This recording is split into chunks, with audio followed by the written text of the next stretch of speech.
먼저 세 가지 읽기 능력 중 이해와 추론 영역에 대한 학습 전략인데요. 이 이해와 추론 같은 경우는 명시적이고 암시적이다 라고 얘기를 하고 있지만 실제로 시험을 보시면서 두 개를 구분하기는 좀 어려워요. 그래서 실제로는 학습을 하실 땐 현대시 파트에서는 표현상의 특징이 뭐가 있는지, 시어의 의미를 직접 해석하실 수 있는지, 그리고 세 번째, 시적 화자를 중심으로 전체적인 내용을 이해하실 수 있는지를 보셔야 되고요. 저희가 그래서 오늘 보게 될 문항은 실제 기출문제로 나왔던 작품이에요. 그런데 다짜고짜 이 이육사의 광야라는 작품을 읽고 뒤에 있는 문제들을 풀려고 하면 알아야 되는 문학 개념어도 굉장히 많고 실제로 작품 해석을 좀 하셔야만 주제의식을 판단할 수 있기 때문에 저희는 작품 해설에 대해서 조금 같이 해보도록 할 거예요. 시험을 보실 때 이제 이렇게 작품이 나와 있으면 다짜고짜 읽지 마시고요. 항상 제목을 먼저 신경을 쓰셔야 돼요. 지금 보시면 이육사의 광야가 제목이잖아요. 그럼 이 제목의 의미가 뭘까 생각하시면서 읽어주시면 좋겠고요. 그리고 시를 시작하셨을 때는 여기 이연을 보시면 차마 이곳을 하고 나왔을 때 이 지시어 이곳이 이 지시어가 뜻하는 시어가 앞뒤에 없거든요. 그럴 경우에는 지시어가 뜻하는 시어가 제목이겠구나 라고 생각을 하시면서 의미를 연결해 주시면 됩니다. 그럼 저희 같이 시 한번 읽어보도록 할게요. 까마득한 날 하늘이 처음 열리고 어디 닭 우는 소리가 들렸으랴. 자, 하늘이 처음 열리고 닭이 우는 소리가 들린다. 다시 말해 개벽의 시간을 얘기하고 있어요. 그러면 까마득한 날, 아주 먼 과거의 문명의 첫 시작을 얘기하고 있는 구절이네요. 그럼 다음 이연도 함께 볼게요. 모든 산맥이 바다를 연모해 휘달린다. 다시 말해 산맥이 막 솟아오르고 바다도 생기는 상황을 얘기하고 있어요. 그러면 공간적으로도 어떤 새로운 공간이 만들어지고 있는 상황인데요. 그때도 차마 이곳, 저희가 얘기했었죠? 지시어가 나오면 어디라고? 제목이라고 말씀을 드렸어요. 그러니까 시간적으로도 뭔가가 새롭게 시작되고 공간적으로도 뭔가가 새롭게 만들어질 때 차마 이 광야는 범하지 못했던 곳, 어떤 순수한 공간이었구나 라는 걸 잡아내실 수 있을 거예요. 하나 더, 3년을 가셨을 때 마찬가지인데 광음과 계절이라는 단어가 나와요.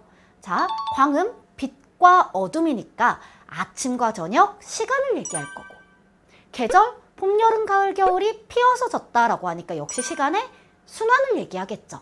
그러면 끊임없는 시간이 쭉 흘러갔네 라고 읽어주실 수 있겠나요?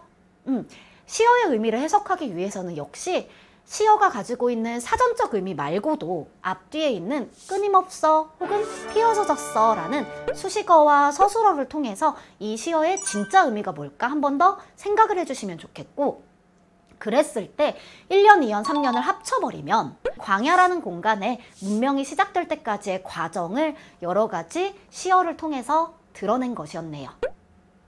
다음 사연에 가셨을 때, 사연과 오연에 가셨을 때 저희는 이 시간적 표현에 주의해서 보실 필요가 있어요. 현대시를 학습하실 때의 핵심은 시간이 좀 달라진다 싶으면 그 시간과 공간의 배경을 끊어내는 것인데, 그런데 이 사연, 지금 시어 뭐 보여요? 지금 보이시죠? 여기서부터는 현재예요. 그럼 오연에서는 어떤 시어 보이세요? 다시 천고의 뒤, 다시 더 오랜 시간 뒤를 얘기하니까 이쪽은 미래가 되겠죠. 그래서 이 시는 과거부터 지금까지 광야가 생겼는데 지금은 어떤 상황인지, 그리고 미래에는 이 광야에 어떤 변화가 일어났으면 좋겠는지를 얘기하는 시예요. 이렇게 시공간을 나눠서 시를 읽어주시면 독해하는데 조금 더 도움을 받으실 수 있고요. 그래서 결국 이 시의 주제가 뭘까를 파악하는 게 저희가 그 다음에 해야 되는 전략이잖아요. 지금은 어떤 공간인가? 먼저 판단을 해보시면 지금 이곳은 눈이 와요. 그런데 뭐가 있어요, 동시에? 매와 향기가 홀로 아득하다라고 얘기를 하고 있어요. 충신의 자세를 의미하는 사군자 중에 하나죠. 그러면 기초적인 상징을 통해서 이 부분을 이해하시면 지금 여기 광야에는 눈이 오고 시련이 가득해요. 하지만 여기에 매화가 피어 있으니까 이 시련 속에서도 절개를 지키는 누군가가 있다는 거죠.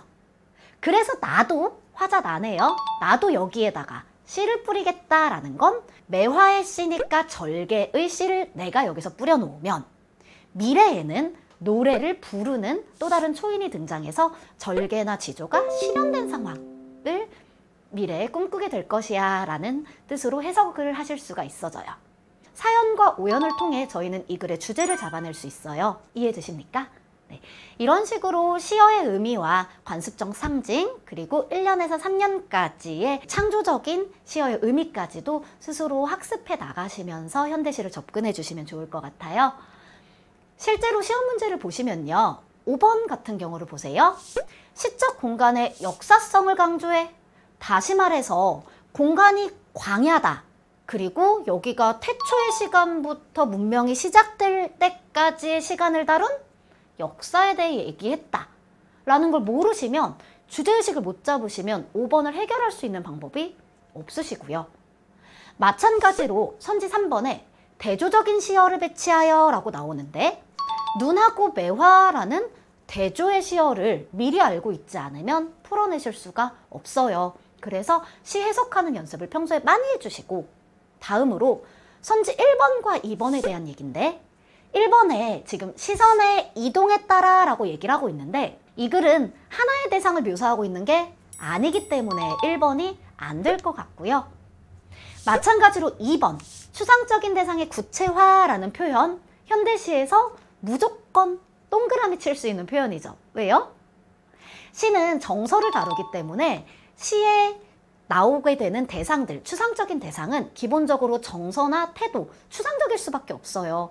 그것을 구체화했다라는 건 정서나 태도를 시적으로 그려냈어, 형상화했어, 표현했어 라는 뜻이기 때문에 선지 2번은 또 모든 문학에서 무조건 맞는 선지가 될 수밖에 없습니다. 네, 이 지점을 생각을 해주시면 개념어 공부까지도 좀 철저하게 가져가실 수 있을 것 같아요.